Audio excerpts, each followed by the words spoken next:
ஹல்லேலூயா, அல்லேலூயா. ஒரு விசையாய் நம் கண்களை மூடி தேவனுடைய வார்த்தைக்காக நாம் ஜெபிப்போம்.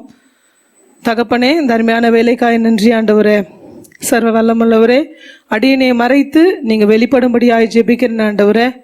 என்னென்ன வார்த்தைகளை இந்த நாளில் பிள்ளைகளுக்காக வைத்திருக்கிறீங்களோ, எந்த நோக்கத்துக்காக பிள்ளைகளை நீங்கள் கூட்டி வந்திருக்கிறீங்களோப்பா, அந்த நோக்கத்தை நீங்கள் நிறைவேற்றி அனுப்பும்படியாய் ஜெபிக்கிறேன் ஆண்டவரே. அடியேன் அல்ல, நீங்கள் பேசும்படியாய் ஜெபிக்கிறேன் அப்பா. ஆண்டவர் திட்டமும் தெளிவுமாய் பிள்ளைகளோடு இடைபடும்படியாக ஜெபிக்கிறேன் ஆண்டவரே. அப்படியே கரத்துக்குள்ள இந்த நேரத்தை ஒப்பு கொடுத்து ஜெபிக்கிறேன். நீங்கள் பொறுப்பெடுத்து நடத்துங்க. இயேசு கிறிஸ்து மூலம் ஜெபிக்கிறேன் நல்ல பிதாவே, ஆமேன். இன்றைய நாளுக்காய் காத்திருந்த பொழுது கர்த்தர் கொடுத்ததான வார்த்தை எடுத்தவர்கள் வாசிக்கலாம். எசேயா தீர்க்கதரிசியின் புஸ்தகம் 46வது அதிகாரம் 3 மற்றும் 4ஆம் வசனத்தை. யாக்கோபின் சந்ததியாரே, இஸ்ரவேல் சந்ததியில் மீதியாகிய சகல ஜனங்களே, எனக்கு செவி கொடுங்கள். தாயின் வயிற்றில் தோன்றினது முதல் உங்களை ஏந்தி, தாயின் கற்பத்தில் உற்பத்தியானது முதல் உங்களை தாங்கினேன். உங்கள் முதிர் வயது வரைக்கும் நான் அப்படி செய்து வந்தேன். இனி மட்டும் நான் உங்களை தாங்குவேன். நான் அப்படி செய்து வந்தேன். இனிமேலும் நான் ஏந்துவேன். நான் சுமப்பேன், தப்புவிப்பேன். அழகா இந்த தேவனுடைய வார்த்தைகள் சொல்லப்பட்டிருக்கிறது. எப்போதுல இருந்து தாங்கினாரா? தாயின் கருவினரை உருவான முதல் கொண்டு அவர் நம்மை ஏந்தி, அவர் காத்து சுமந்து தப்புவித்தார் என்று சொல்லி அழகா இந்த வேத வசனங்களிலே நாம் பார்க்கிறோம். கர்த்தர் சுமந்து காத்து நடத்துகிற தேவனாய் இருக்கிறார். அப்படி நாம் திரும்பி பார்க்கும் பொழுது எவ்வளவு அழகாய் நம்மை சுமந்து வந்திருக்கிறார்.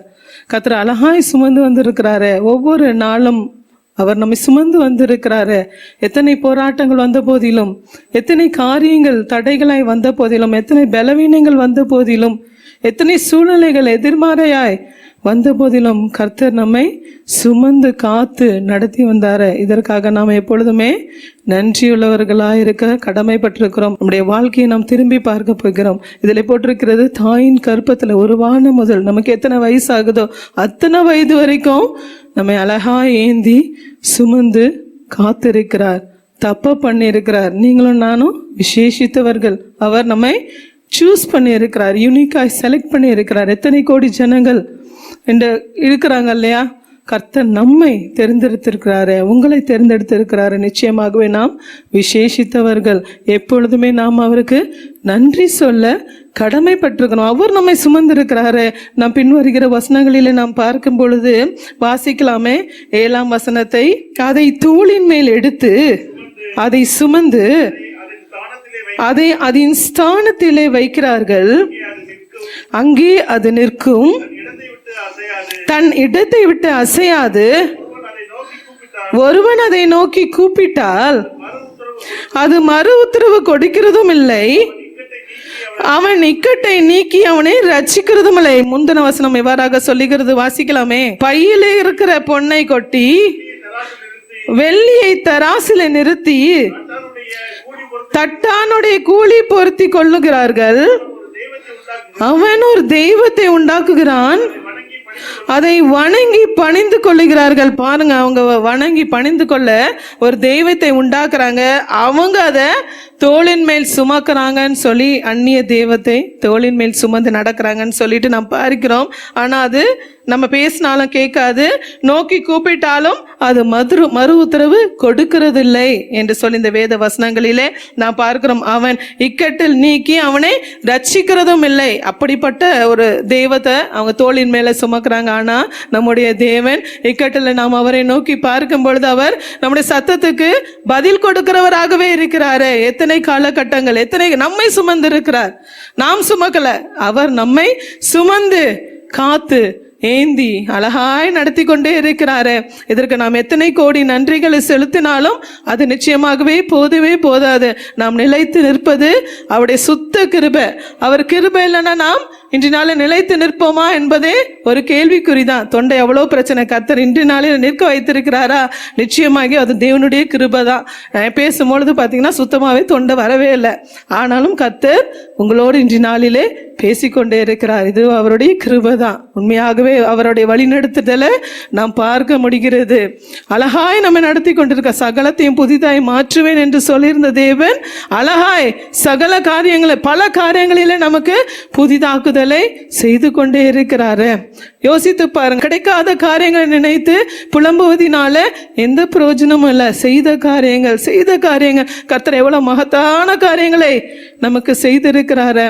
ஜீவனை கொடுத்திருக்கிறாரு. அவருடைய பார்வைக்கு நம்முடைய ஜீவன் விசேஷித்ததாய் காணப்பட்டிருக்கிறது. அதற்காகவே நாம் நன்றி சொல்லுகிறவர்களாக நாம் இருக்க வேண்டும். தேவ பிள்ளைகளே, எதையும் நினைச்சு கவலைப்பட வேண்டியதில்லை. கர்த்தர் வாக்குத்தத்தம் கொடுத்தாரா? கண்டிப்பா அதை நிறைவேற்றுவார். நிச்சயமாகவே அவர் நிறைவேற்ற வல்லவர் தான். வாக்குத்தத்தம் அவர் சொல்லி அனுப்பினது, அவர் கொடுத்தது ஒரு நாளும் பொய்யுரையாது. நிச்சயமாகவே அது அனுப்பப்பட்டதின் நோக்கத்தை நிறைவேற்றி முடிக்க தான் செய்யும்.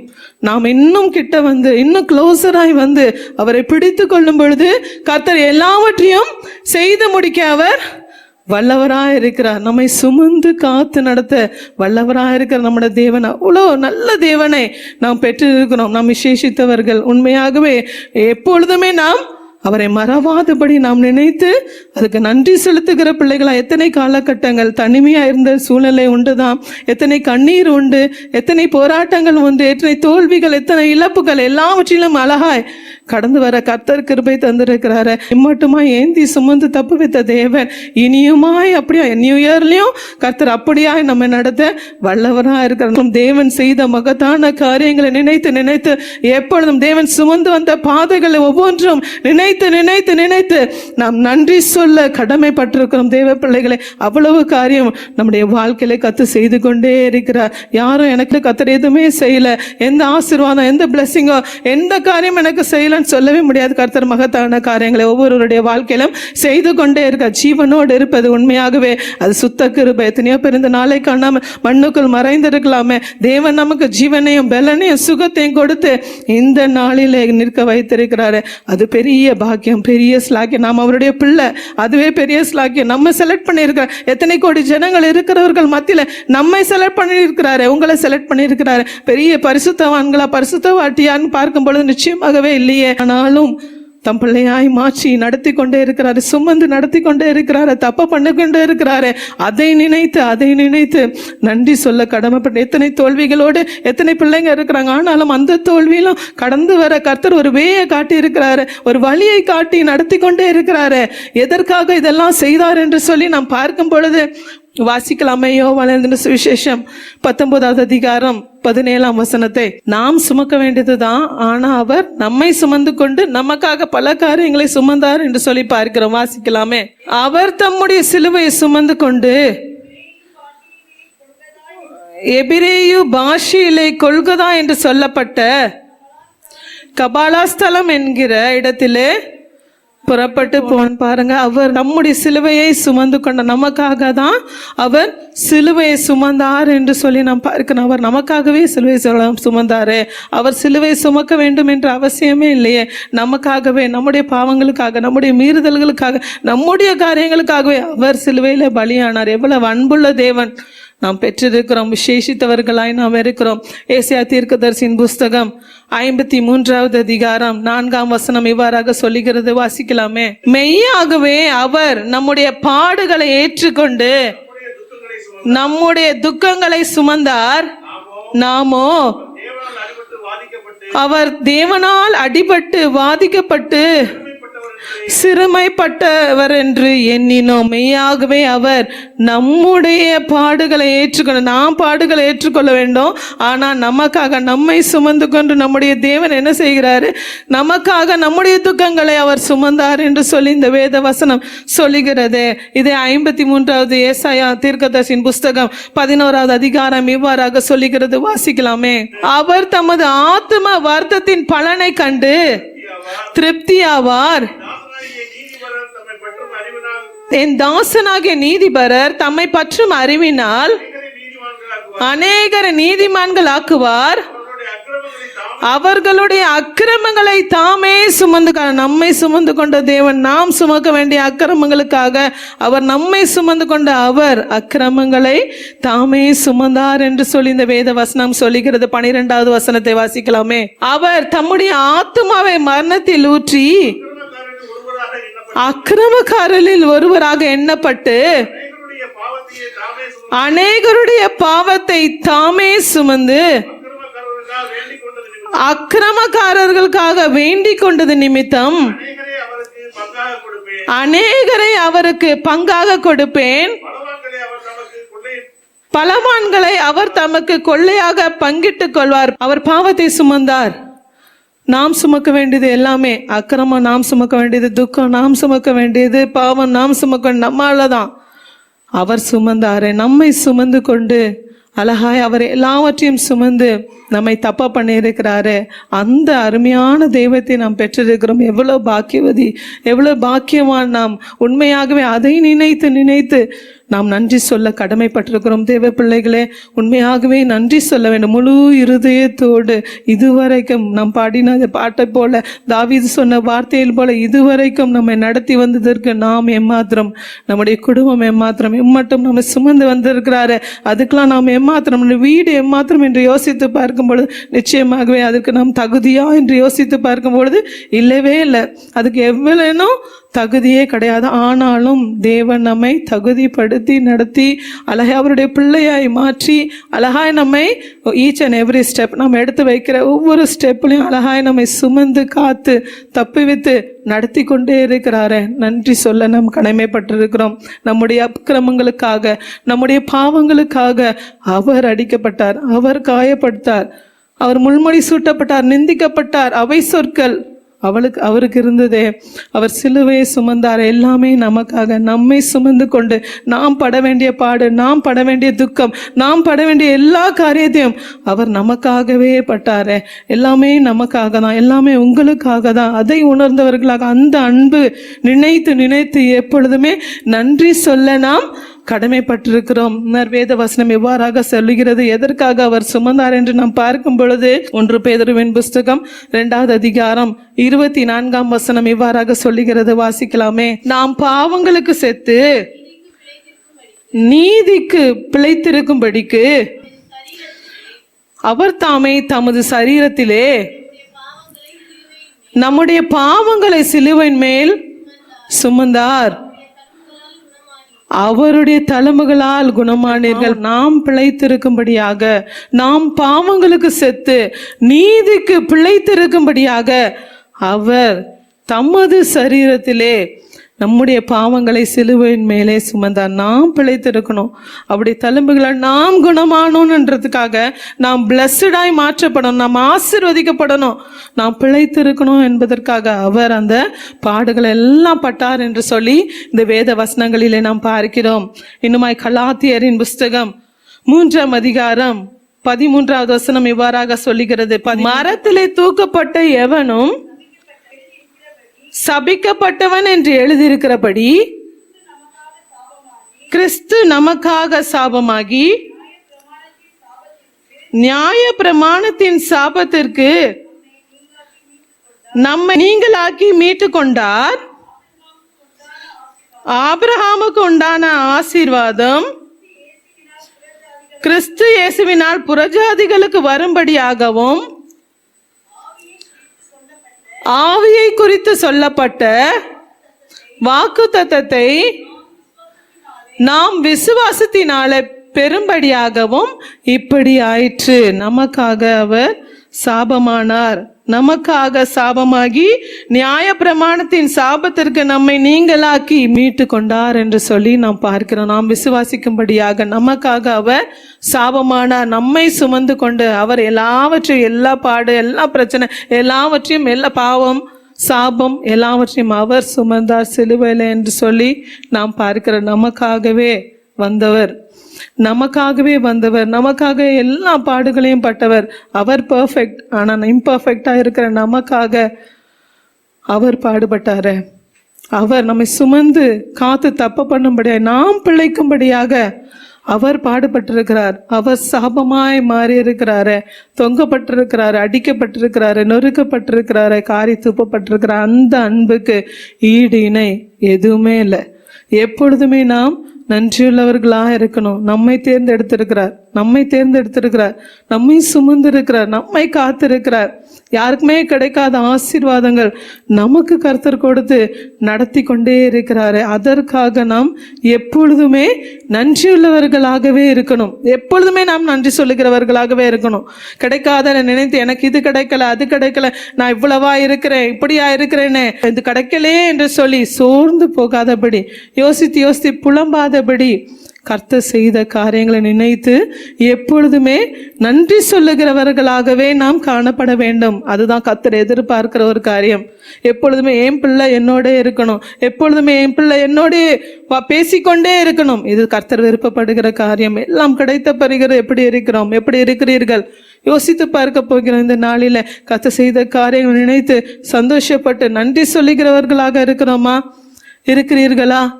அல்லது புலம்பிக் கொண்டு எனக்கு இதை செய்யலாம் ஆண்டவரை, இவ்வளவாய் நான் ஜெபிக்கிறேன், இதை செய்யல அதை செய்யலன்னு சொல்லி புலம்புகிறவர்களாக காணப்படுகிறீர்களா? யோசித்து பார்க்க போகிற இந்த நாட்கள் ஒவ்வொன்றாய் கர்த்தர் செய்த நம்ம குடும்பத்தில், தொழிலில், வேலையில் கர்த்தர் செய்த ஒவ்வொரு காரியங்களும் நினைத்து நன்றி சொல்லுகிறவர்கள் பிள்ளைகளாக நாம் காணப்படணும். மற்ற எந்த காரியங்களையும் யோசித்து அழுகிற பிள்ளைகளாய் இருக்கவே கூடாது. கர்த்தர் செய்திருக்கிற காரியங்கள் ஒவ்வொரு வாழ்க்கையிலும் மகத்தான காரியங்களை செய்திருக்கிறார். எப்படியாய் அவர் சுமந்திருக்கிறார் என்று சொல்லி ஒரு சில வேத வசனங்களிலே நாம் பார்க்க போகிறோம். உபாகமத்தின் புஸ்தகம் 1ஆம் அதிகாரம் 31ஆம் வசனம் இவ்வாறாக சொல்லுகிறது. வாசிக்கலாமே. ஒரு மனிதன் தன் பிள்ளையை சுமந்து கொண்டு போவது போல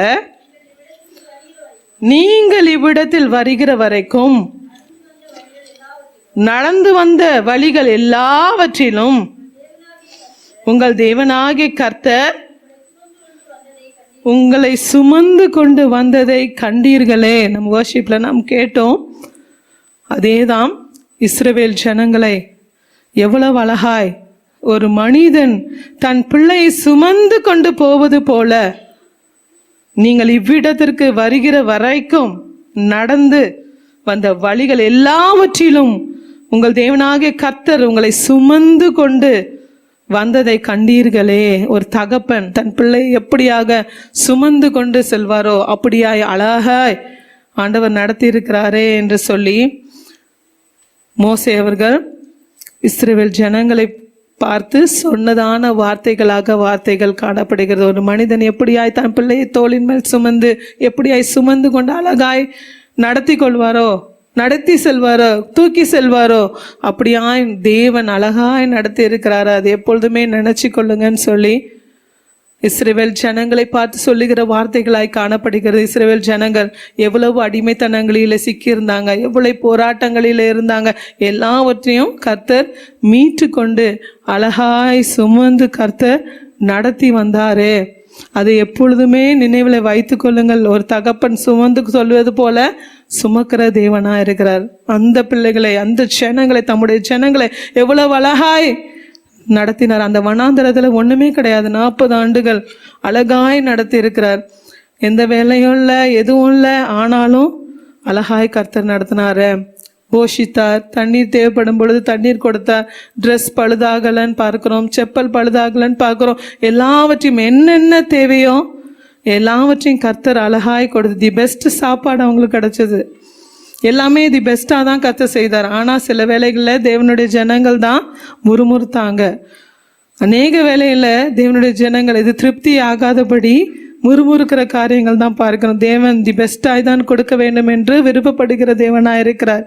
அவ்வளவு அழகாய் சுமந்து வந்தாங்க. எவ்வளவு அடிமைத்தனங்கள் எகிப்தில் காணப்பட்டாங்க. எத்தனை காரியங்கள், எத்தனை ஒடுக்குதல்கள், எவ்வளவாய் ஒடுக்க முடியுமோ அவ்வளவு தூரம் ஒடுக்குதல்களாய் காணப்பட்டாங்களே, அதெல்லாம் மறந்துட்டாங்க. அதெல்லாம் விடுதலை பண்ணி கர்த்தர் அழகாய் ஒரு தகப்பன் சுமந்து, ஒரு மனிதன் ஒரு பிள்ளை எப்படி சுமந்து வருகிறாரோ அப்படியாய் சுமந்து வந்தாரு. அழகாய் கரம் பற்றி நடத்தி வந்தார். அந்த வனாந்தர பாதையில ஒண்ணுமே இருக்காது.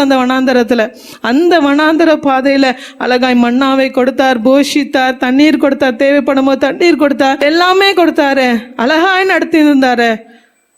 அதை எப்பொழுதுமே நினைவுள்ள பிள்ளைகளாய் காணப்பட்டாங்களான்னு அது ஒரு கொஸ்டின் மார்க்காக தான் இருந்தது. அநேக வேலையில் எனக்கு இறைச்சி கிடைக்கல, அப்படி தான் புலம்புனாங்க. மோசேக்கு வெறுப்பாகிற அளவுக்கு புலம்புனாங்க. சொன்னாங்க, அவரை நோக்கி சொன்னாங்க, இதைக்கா நீ கூட்டு வந்த, இதற்காக நீங்கள் எங்களை கூட்டு வந்தீங்க, நான் அங்கேயே இருந்து செத்து போயிருப்போமே, எங்களுக்கு இறைச்சி கிடைக்கல. இறைச்சி தான் இப்போ அவங்களுக்கு ஒரு பெரிய பிரச்சனையாக இருந்தது. எவ்வளவு தூரம் அழகாய் நடத்தி வந்தார், கரம் பற்றி நடத்தி வந்தார், அழகாய் ஒவ்வொரு நாளும் கடந்து போக கர்த்தர் கிருபை தந்தார். அதெல்லாம் மறந்துட்டாங்க. அந்த வனாந்தரத்தில் என்ன கிடைக்கும்? ஒன்றுமே கிடைக்காது. அதெல்லாம் நினைத்து சந்தோஷப்பட்டு, அதெல்லாம் நினைத்து எப்பொழுதுமே துதிக்கிற பிள்ளைகளாக இல்லாதபடி கிடைக்காத அந்த இறைச்சியை யோசித்து சொல்லி சொல்லி புலம்பி அவர்கிட்ட, இதுக்கா எங்களை கொண்டு வந்தீங்க, நாங்கள் அங்கேயே மறித்து போயிருப்போமே என்று சொல்லி அவர்கிட்ட கத்துறது, அவர் சண்டை போடுறதை நாம் பார்க்கிறோம், பின்வருகிற அதிகாரிகளிலே பார்க்கிறோம். அப்படி இருக்கவே கூடாது. கர்த்தர் கொடுத்த காரியங்கள் அவ்வளவு பிளஸ்டாய் தான் தம்முடைய பிள்ளைகள், தம்முடைய ஜனங்கள் இருக்க வேண்டும் என்று கர்த்தர் விருப்பப்படுகிற தேவனாக இருக்கிறார். தி பெஸ்ட்டாக என் பிள்ளைக்கு நாங்கள் தரோம். நாம் அப்படி தான் யோசிப்போம். நம்ம பிள்ளைங்களுக்கு தி பெஸ்ட்டாக தான் கொடுப்போம். எது நல்லா இருக்கும், எது நல்லா இருக்காதுன்னு நமக்கு தெரியும். தி பெஸ்ட்டாக பிள்ளை நல்லா அழகாக இருக்கணும், நல்லா இருக்கணும், படிப்பாகட்டும் எதாகட்டும் தி பெஸ்ட்டாக பிள்ளைங்களுக்கு செய்யணும். ட்ரெஸ் ஆகட்டும் எல்லாமே தி பெஸ்ட்டாக தான் செய்யணும். நம்ம விருப்பப்படுறோம். நம்மளே அப்படி விருப்பப்படும், மனுஷராகிய நாமளே அப்படி விருப்பப்படும் பொழுது தேவன் நம்மை உண்டாக்கின தேவன் நமக்கு தி பெஸ்ட் எதுன்னு தெரியாதா? நமக்கு எது நன்மையாக இருக்கும் தெரியாதா? எது பிளஸ்டாக இருக்கும் தெரியாதா? அவருக்கு எல்லாமே அறிந்திருக்கிற தேவனாக இருக்கிறார்.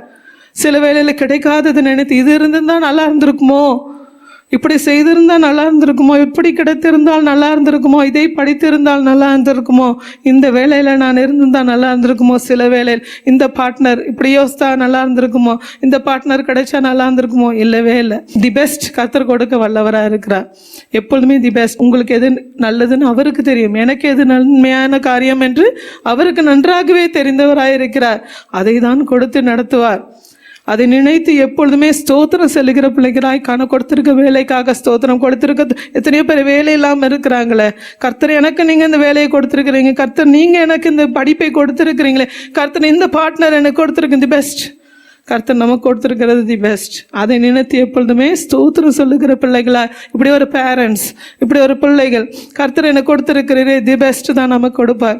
அதை நினைத்து எப்பொழுதுமே ஸ்தோத்திரம் சொல்லுகிற பிள்ளைகளாய் காணப்படும். சில மாற்றங்கள் இருந்தாலும் கர்த்தர் எல்லாவற்றையும் நிச்சயமாகவே மாற்றத்தை கொடுப்பார். கர்த்தருடைய பாதத்தில் காத்திருக்கும் பொழுது கர்த்தர் எல்லாவற்றையும் மாற்றி நமக்கு கரங்களிலே கொடுப்பார். நிச்சயமாகவே ஸ்தோத்திரம் சொல்லுகிற பிள்ளைகளாய் காணப்படும். ஒரு தகப்பன் எப்படியாய் தன் பிள்ளையை சுமந்து சென்றாரோ அதே போல தேவன் நம்மை சுமந்து வந்திருக்கிறாரு. இந்த ஆண்டு முழுவதுமாய் ஒரு தகப்பனை போல் அழகாய் சுமந்து இம்மட்டுமாய் நடத்தி வந்து கொண்டே இருக்கிறாரு. இனியுமாய் அவர் சுமந்து காத்து நடத்த வல்லவர். தேவ பிள்ளைகளை உணர்ந்தவர்களாக எப்பொழுதுமே தேவனே நோக்கிக்கிற பிள்ளைகளாய் காணப்படும். தேவனை விட்டு விலகுகிற பிள்ளைகளாய் அல்ல.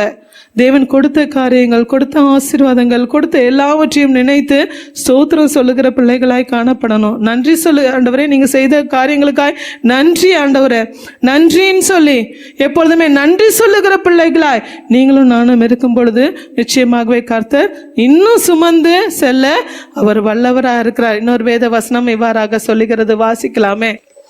எசையா தீர்க்கதரிசியின் புஸ்தகம் 40வது அதிகாரம் 11வது வசனம்.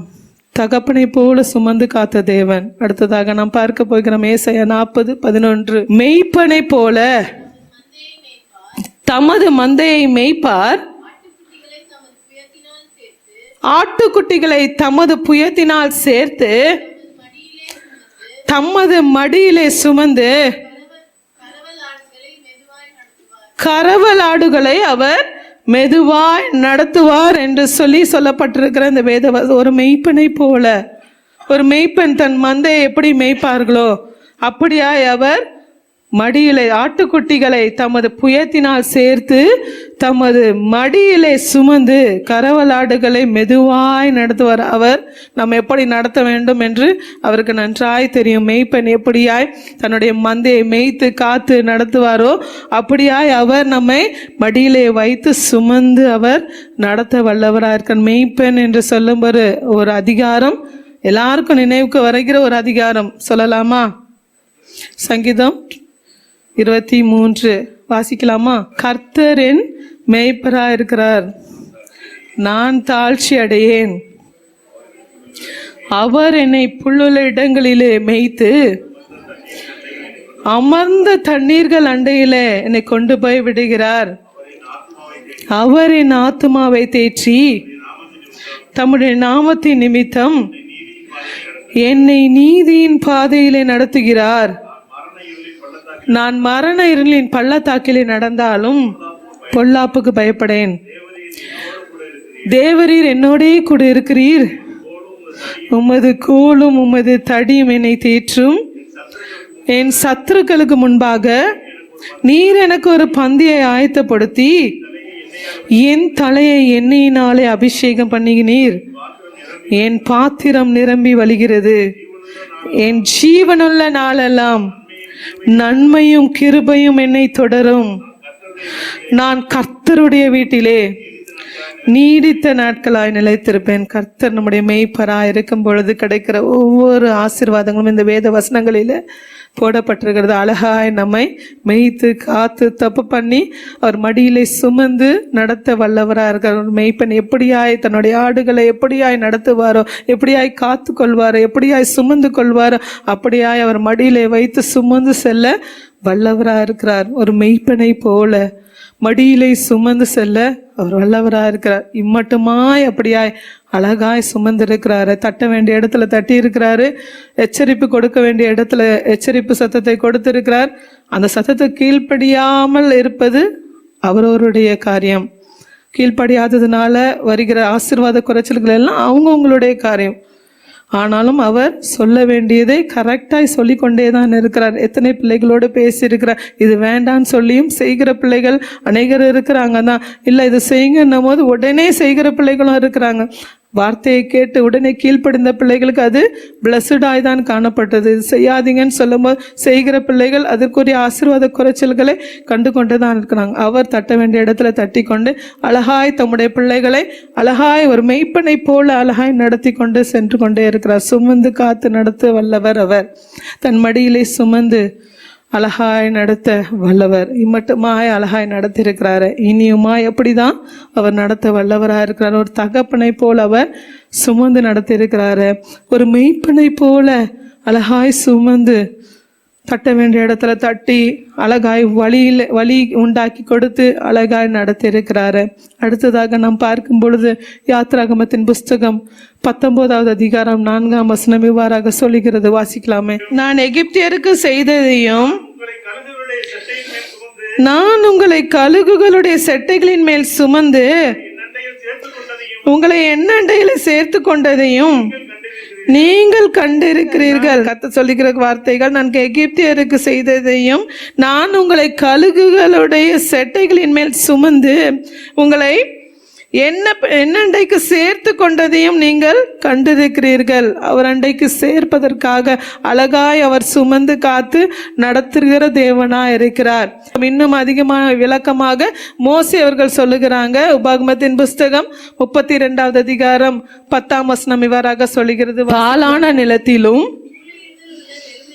ஊளையிடுதலில் உள்ள வெறுமையான அவாந்திர வெளியிலும் அவர் அவனை கண்டுபிடித்தார், அவனை நடத்தினார், அவனை உணர்த்தினார், அவனை தமது கண்மணியை போல காத்தருளினார். கழுகு தன் கூட்டை கலைத்து தன் குஞ்சுகளின் மேல் அசைவாடி தன் செட்டைகளை விரித்து அவைகளை எடுத்து அவைகளை தன் சட்டைகளின் மேல் சுமந்து கொண்டு போகிறது போல கர்த்தர் ஒருவரே அவனை வழி நடத்தினார். அந்நிய தேவன் அவரோடு இருந்ததில்லை. பாருங்க, கழுகு தன் கூட்டை கழித்து தன் குஞ்சுகளின் மேல் அசைவாடி, கழுகு ஒரு சர்டன் பீரியடுக்கு அப்புறம் எல்லாவற்றையும் கழிச்சு விட்டு தன் குஞ்சுகளை படிப்பிக்கும், சொல்லித்தரும். அதே போல கர்த்தர் அழகாய் நம்மை சுமந்து காத்து செலக்ட் பண்ணியிருக்கிறார். பாலான நிலத்தில் ஊளையிடுதல் உள்ள வெறுமையான அவாந்தர வெளியிலும் அவர் அவனை கண்டுபிடித்தார். முதலாவது கண்டுபிடித்திருக்கிறார். அடுத்ததாக அவர் நடத்தி இருக்கிறார், அவனை உணர்த்தி இருக்கிறார், அவனை தமது கண்மணி போல காத்திருக்கிறார் என்று சொல்லி வேத வசனங்கள் சொல்லுகிறது. அழகாய் நம்ம நடத்திருக்கிறாரு, உணர்த்திருக்கிறாரு. ஒரு கழுகுக்கு தன் கூட்டை களைத்து தன் குஞ்சுகளின் மேல் அசைவாடி தன் சட்டைகளை விரித்து எப்படியாய் அவை சுமந்து கொண்டு சட்டைகளின் மேல் சுமந்து கொண்டு போகுமா போடா, அப்படியாக தேவன் நம்மை செலக்ட் பண்ணி அவர் அழகாய் நடத்தி உணர்த்தி அழகாய் சுமந்து கொண்டு கண்மணி போல காத்து நடத்தி சுமந்து கொண்டு சென்று கொண்டு இருந்தாரே. அதற்காக எப்பொழுதுமே நாம் நன்றி சொல்லுகிற பிள்ளைகளாயிருக்க வேண்டும். தகப்பனை போல சுமந்த தேவன், ஒரு மெய்ப்பனை போல சுமந்த தேவன், இன்னுமாய் ஒரு கழுகு சுமந்து காத்து நடத்துறது போல சுமக்கிற தேவனாய் நம்முடைய தேவன் இருந்தார. இம்மட்டுமாய் அப்படியாய் வழி நடத்தின தேவன் இனியுமாய் அவர் அப்படியாய் நடத்த வல்லவர். தேவனோடு எப்பொழுதுமே இருக்க பிரயாசப்படணும். எப்பொழுதுமே தேவனுடைய சமூகத்தை விடாதபடி எப்பொழுதுமே தேடுகிற பிள்ளைகளாய் நீங்களும் நானும் இருக்கும் பொழுது கர்த்தர் தேவையான எல்லா ஆசீர்வாதங்களையும் அவர் கொடுக்க வல்லவராக இருக்கிறார். இஸ்ரவேலை ஆசீர்வதிப்பது கர்த்தருக்கு பிரியமான காரியம். நாம் ஆசீர்வதிக்கப்படணும், எப்பொழுதுமே பிளஸ்டாக இருக்கணும். அதுதான் அவர் விருப்பப்படுகிற தேவனாக இருக்கிறார். என்றென்றைக்கும் அவர் நம்மை மறக்கிறதே இல்லை. எப்பொழுதுமே நம்முடைய நினைவாகவே தான் அவர் இருக்கிறார். நீங்கள் தான் சில வேளையில அவரை மறந்து விடுகிறவர்களாய் காணப்படுகிறீர்கள். இல்லவே இல்லை, எப்பொழுதுமே அவரை உங்களுக்கு முன்பாக வைக்கும் பொழுது, எல்லாம் இருக்கும் பொழுது தேவனை தேடுகிற பிள்ளைகள் குறைந்து கொண்டே இருக்கிறாங்க. எல்லாமே இருக்குது, நான் எதுக்கு தேவனை தேடணும் அப்படியாய் அலைகிற பிள்ளைகளாய் காணப்படுறாங்க. அநேகரை பார்க்கும் பொழுது இல்லவே இல்லை, அது கொடுத்ததும் தேவன் தான்.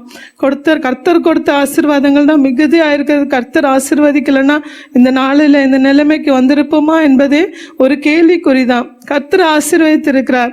கர்த்தர் எல்லாமே தொழிலை கொடுத்திருக்கிறார், பிஸ்னஸை கொடுத்திருக்கிறார், இன்னும் வேலையை கொடுத்திருக்கிறார், படிப்பை கொடுத்திருக்கிறார். எல்லாமே கர்த்தர் தந்தது. ஜீவனை கொடுத்திருக்கிறாரு, சுகத்தை கொடுத்திருக்கிறாரு, எல்லாமே கர்த்தர் தந்தது தான். கர்த்தர் இல்லைன்னா நம்ம இருப்போமானா ஒரு ஜீரோ தான். உண்மையாகவே இல்லவே இல்லை. கர்த்தர் இல்லைன்னா நாம் நிற்போமானா அதுவும் ஒரு கொஸ்டின் மார்க்கு தான். நிச்சயமாகவே இல்லை. என்னைக்கும் மறைந்திருப்போம், என்னைக்கும் துக்கத்தில் அமிழ்ந்து போயிருப்போம், என்னைக்கும் வார்த்தையினால் கேட்ட எல்லா வார்த்தை நிந்தனைகள்னால எப்பொழுதுமே யோசித்து ஸ்ட்ரெஸ்ன்னு சொல்கிறாங்களே, அநேக ஸ்ட்ரெஸ்ன்னு சொல்லி தற்கொலை பண்ணி கூட சூழ்நிலை கூட வந்துடுறாங்க. அப்படியாய் நம்ம எங்கேயோ ஒரு மூலையில் கிடந்திருப்போமே. கர்த்தர் அழகாய் நம்மை கண்டுபிடித்து உணர்த்தி நடத்தி கொண்டே இருக்கிறாரு, நடத்தினாரு, கண்மணி போல காத்து நடத்தினாரு, நம்ம சுமந்து காத்து நடத்துகிற தேவனாய் அவர் இருந்திருக்கிறார். இம்மட்டுமாய் ஏந்தி சுமந்து தப்பு வைத்த தேவன் தாமே இனியுமாய் அவர் சுமந்து தப்புவிக்க அவர் வல்லவராக இருக்கிறார். ஒருவேளை நீங்கள் இவ்வளவு நாள் எதையோ யோசித்து எனக்கு எதுவுமே செய்யலைன்னு யோசித்து கொண்டு இருக்கிறீங்களா? இல்லை, இன்றைய நாளில் ஒப்பு கொடுங்க. இன்றைய நாளில் யோசித்து பாருங்க. கர்த்தர் செய்த மகத்தான காரியங்களை யோசித்து எப்பொழுதுமே நன்றி சொல்லுகிற பிள்ளைகளாக நாம் காணப்படணும். வேத வசனம் இவ்வாறாக சொல்லுகிறது. உபாகமத்தின் புஸ்தகம் 8வது அதிகாரம் 15வது வசனம் வாசிக்கலாமே. உன்னுடைய பின்னாட்களில் உனக்கு நன்மை செய்யும் பொருட்டு உன்னை சிறுமைப்படுத்தி உன்னை சோதித்து கொள்ளிவாய் சர்ப்பங்களும் தேள்களும்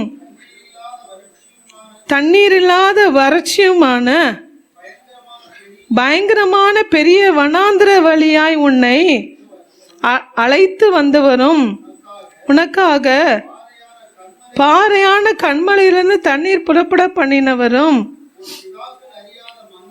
உன் பிதாக்கள் அறியாத மன்னாவினால் வனாந்தரத்தில் உன்னை போஷித்து வந்தவருமான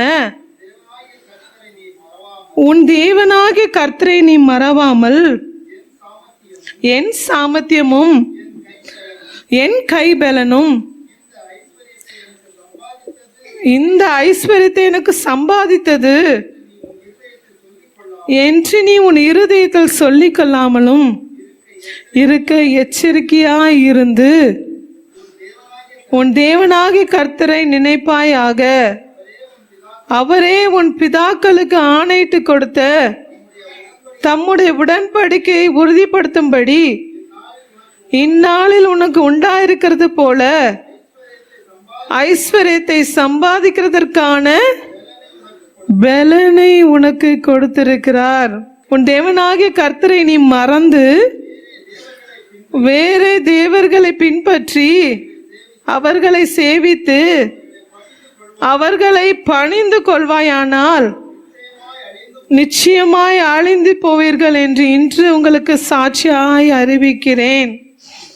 உன் தேவனாகிய கர்த்தருடைய சத்தத்திற்கு நீங்கள் கீழ்ப்படியாமற் போனதினால் கர்த்தர் உங்களுக்கு முன்பாக அழித்த ஜாதிகளில் போல நீங்களும் அழிவீர்கள். ஒருவேளை சில பிரச்சனைகள், சில போராட்டங்கள் கடந்து வரலாம். எல்லாமே தேவன் அண்டை உங்களை சேர்ப்பதற்கு, ஆசீர்வதிக்கிறதுக்கு தான்.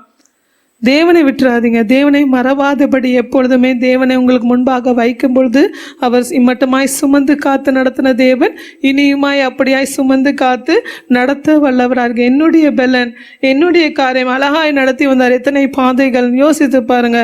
எத்தனை காரியங்கள் அழகாய் நடத்தி வந்த தேவனை மறப்பதனால என்ன பிரயோஜனம் உண்டு? அவரை தேடாதபடினால இருக்கும் பொழுது என்ன பிரயோஜனம் உண்டு? ஒரு பிரயோஜனம் அல்ல. தேவனை தேடுகிற பிள்ளைகளா இருங்க. என்னுடைய பெலன், நான் சம்பாதிச்சது, என்னுடைய சாமர்த்தியம், என்னுடைய கைபலன் இந்த ஐஸ்வர்யத்தை எனக்கு தந்தது என்று நீ உன் இருதயத்தில் எண்ணாதபடி யோசிக்காதீங்க. என்னைக்குமே என்னுடைய சொந்த ஆற்றல் அல்ல, என்னுடைய காரியங்கள் எல்லாமே தேவன் தந்தது தான். தேவன் ஞானத்தை கொடுக்கலனா, தேவன் எல்லாவற்றையும் கொடுக்கலனா என்ன செய்திருப்போம்? என்ன செய்திருப்பீர்கள்? யோசித்து பாருங்க. எல்லாமே தேவன் தந்தது. தேவன் தந்தது தான் எல்லாமே. தேவன் தந்தது தான் எல்லாமே. எப்பொழுதுமே அதை நினைவில் வைத்து எப்பொழுதுமே தேவனை தேடுகிற பிள்ளைகளாய் காணப்படுங்க. எப்பொழுதுமே தேவனை மறவாதபடி எப்பொழுதுமே அவரை முன்னிறுத்தி நடக்கிற பிள்ளைகளாய் காணப்படுங்க. தேவன் சுமந்து நடத்த வல்லவர். அவர் இம்மட்டுமாய் சுமந்து நடத்திருக்கிறாரு till the end, நிறைவேறது வரைக்கும். நமக்கு எத்தனை நாட்கள் வைத்திருக்கிறார் அது வரைக்கும் அவர் தாங்கி ஏந்தி சுமந்து தப்பிக்க வல்லவராக இருக்கிறார். தாயின் கருவிலை உருவான முதல் அழகாய் நம்மை நடத்தி கொண்டே இருக்கிறாரு. நம்ம பிண்டமாய் பிறக்காதபடி காத்து ஜீவனை கொடுத்து நடத்தி கொண்டே இருக்கிறாரு. இம்மட்டுமாய் நடத்தி இருக்கிறார்ல, அதை யோசித்து என்றென்றைக்கும் நன்றியுள்ளவர்களாய் நாம் காணப்பட வேண்டும். மறவாமல் நினைத்திருக்கிற தேவனை நோக்கி நாம் பார்க்க போகிறோம். இவ்வளோ நாள் எப்படி இருந்தீங்களோ இன்றைய நாளில் ஒப்பு கொடுக்க போகிறீங்க. இன்றைய நாளில் யோசித்து தேவன் செய்த மகத்தான காரியங்கள், தேவன் சுமந்து வந்த பாதைகள் எவ்வளவா இருக்கிறது, எவ்வளவு அழகாய் நம்மை சுமந்து காத்து நடத்தி கொண்டே இருக்கிறாரு. அதை நினைத்து எப்பொழுதுமே நன்றி சொல்லுகிற பிள்ளைகளாய் நீங்களும் நானும் காணப்படணும். நன்றி சொல்லுகிற பிள்ளைகளாய் காணப்படுங்க. எப்பொழுதுமே நன்றி சொல்லுகிற பிள்ளைகளாய் காணப்படுங்க. முறுமுறுக்கிற பிள்ளைகளாய் அல்ல. இருக்கிற இடத்துல அப்படியே எழுந்து நிற்போமா? இந்த வேளையில மறவாமல் நினைத்திருக்கிற தேவனை நோக்கி மனதார நன்றி சொல்ல போகிறோம். மறவாமல் நம்ம நினைத்திருக்கிறாரு, மறவாமல் நினைத்திருக்கிறாரு. எத்தனை காலகட்டங்களில நீங்க கூட சோர்ந்து போய் எனக்கு என்ன நடந்தது, எனக்கு என்ன நடந்தது, தேடி தேடி பிரயோஜனம் தான் என்ன என்று சொல்லி ஒருவேளை யோசித்து கூட சில நாட்களிலே தேவனை தேடாமல் கூட இருந்திருப்பீங்க. ஆனால் என்றென்றைக்கும் மறவாத தேவனவர், என்றென்றைக்கும் மறவாத தேவனவர். மனதார நாம் நன்றி சொல்ல கடமைப்பட்டிருக்கிறோம். இரவும் பகலும் அவர் நம்மை நினைத்திருக்கிறாரு. இரவும் பகலும் அவர் நம்மை நினைத்திருக்கிறாரு. நன்றி நன்றி, கோடி கோடி நன்றி ஐயா என்று சொல்லி உணர்ந்தவர்களாக மறவாமல் நினைத்தீர் ஐயா. நான் மனதார நன்றி சொல்லுவேன். இரவும் பகலும் என்னை நினைத்து இதுவரை நடத்தியிருக்கிற நன்றி நன்றி ஐயா என்று சொல்லி உணர்ந்தவர்களாக நாம் பாடப்போகிறோம்.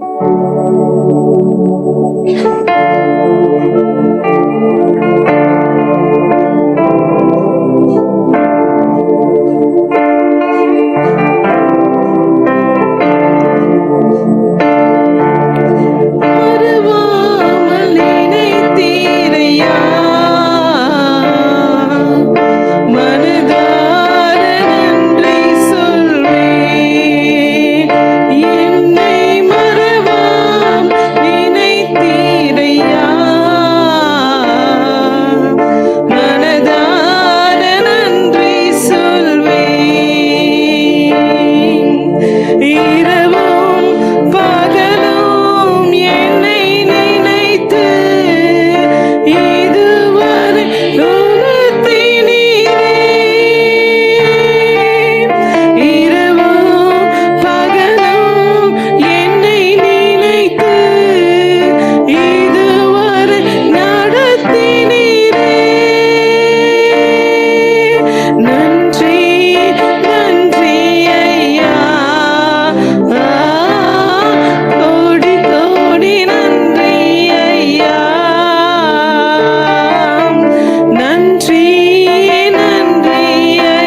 நீதானப்பா. என்னை இதுவரைக்கும் நடத்திருக்கிறீர, இதுவரைக்கும் உதவி செய்திருக்கிறீர. எல்ரோயி எல்ரோயி, என்னையுமே கண்டிருக்கிறீர. நான் எப்படி நன்றி சொல்லுவேன் என்று சொல்லி நம்மை காண்கிற தேவனவர், நமக்கு உதவி செய்ய ஏற்ற நேரத்துல இறங்கி வருகிற தேவன், நம்மை என்றென்றைக்கு மறவாதபடி நினைவுல வைத்திருக்கிற தேவனவர். மனதார நன்றி சொல்ல நாம் கடமைப்பட்டிருக்கிறோம். உள்ளத்தின் ஆழத்திலிருந்து ஆண்டவரே நன்றி ஐயா, நன்றி ஐயா, இரவும் பகலும் என்னை நினைத்து இதுவரைக்கும் நடத்தி இருக்கிறீர, நன்றி நன்றி நன்றி என்று சொல்லி உணர்ந்தவர்களாக நாம் சொல்ல போகிறோம்.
சுகமானேன், உடைய தழும்புகளாலே சுகமானேன்.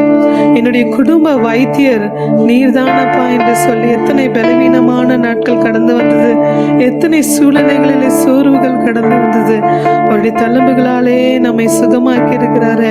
நம்முடைய குடும்ப வைத்தியராயிருந்து அழகாய் நம்ம நடத்தி இருக்கிறாரு. மறவாமல் நினைத்திருக்கிற தேவனை மனதார நன்றி சொல்ல நாம் கடமைப்பட்டிருக்கிறோம். உணர்ந்தவர்களாக நாம் சொல்ல போகிறோம். நன்றி அப்பா, நன்றி ஐயா என்று சொல்லி உணர்ந்தவர்களாக சொல்ல போகிறோம்.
வந்த போதிலும் அதை உடைத்தெறிந்து நம்ம தள்ளாடாதபடி நம்ம நிலைத்து நிற்க வைத்திருக்கிறாரே. நாம் எத்தனை நேரங்கள் சோர்ந்து போய் நின்றோம், கலங்கி போய் நின்றோம். சோர்ந்து போன நேரத்தில் எல்லாம் நம்மை தூக்கி சுமந்து காத்து நடத்தி இருக்கிறாரு. வார்த்தைகளை கொடுத்து நம்மை தேற்றி இருக்கிறாரு. அதெல்லாம் யோசித்து பாருங்க. அதெல்லாம் யோசித்து பார்த்து நன்றி அப்பா, நன்றின்னு சொல்லுங்க. முழுமையாய் உணர்ந்தவர்களாக இருதயத்தின் ஆழத்திலிருந்து நன்றி ஐயா, நன்றி, என்னை தூக்கி சுமந்து இருக்கிறீங்க. சோர்ந்து போய் நின்ற வேலைகளில் எல்லாம் வார்த்தையை கொடுத்து என்னை தேற்றி நடத்தி இருக்கிறீங்க. நன்றி அப்பா, நன்றி நன்றி நன்றி என்று சொல்லி உணர்ந்தவர்களாக நாம் சொல்ல போகிறோம்.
பிதாவே, இந்த அருமையான வேலைக்காய் நன்றி செலுத்துகிறோம் ஆண்டவரே.